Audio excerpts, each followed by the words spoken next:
niisuguseid olukordi, millal vaesed inimesed paluvad meilt midagi, näiteks raha.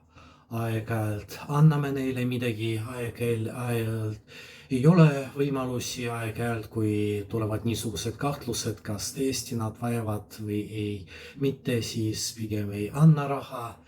Ja teame, et need inimesed, eriti kui on keegi, kes tegelikult korjab raha, see on tema nagu töö, võivad olla väga nõudlikud.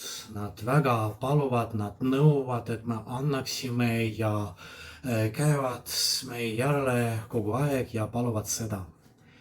Kui juhtub niimoodi, et me ei anna raha, siis võib juhtuda niimoodi, et see vaene inimene muutub ja hakkab isegi solvama inimesi, kes ei anna raha, võib-olla hakkab näitma neid inimesi. Muidugi on väga raske aru saada, kas tõesti inimene vajab abi või mitte, aga kindlasti, kui inimene hakkab solvama teisi, siis see ei ole hea märk. See naine elas, keles oli jutt evangeeliumis, oli selles piirkonnas, kus oli väga palju niisuguseid inimesi, kes nõudsid, nad karjasid raha ja nõudsid, et inimesed annaksid neile. Ja kui keegi ei andnud, siis hakkasid solvama neid inimesi, nagu praegused mõned inimesed teevad. Oma vestluses Jeesuse Kristusega muidugi see naine vajas abi tõsiselt, aga ta jõudis niisuguse olukorrani, kui tuli otsustada, kas ta võtab vastu rahulikult seda, mida Jeesus Kristus ütleb talle, isegi kui see tema vastus ei olnud kooskõlas tema ootamisega või hakkab solvama Jeesus Kristust.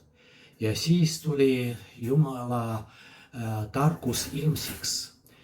Jeesus Kristus mitte ainult andis talle seda, mida ta tahtis, aga ka andis seda, mida inimesed vajavad tõsiselt.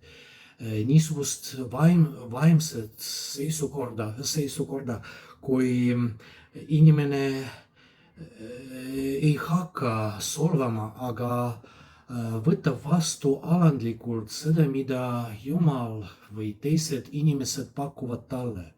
See on väga tähtis aru saada sellest, et kui me palume Jeesusel Kristusel midagi, siis ta mitte ainult ei anna seda, mida me palume, aga ka tahab, et me kasvaksime vaimus, et meil oleks ka selles mõttes arenemine, et me näeksime, et Jumal tegutseb meie sees.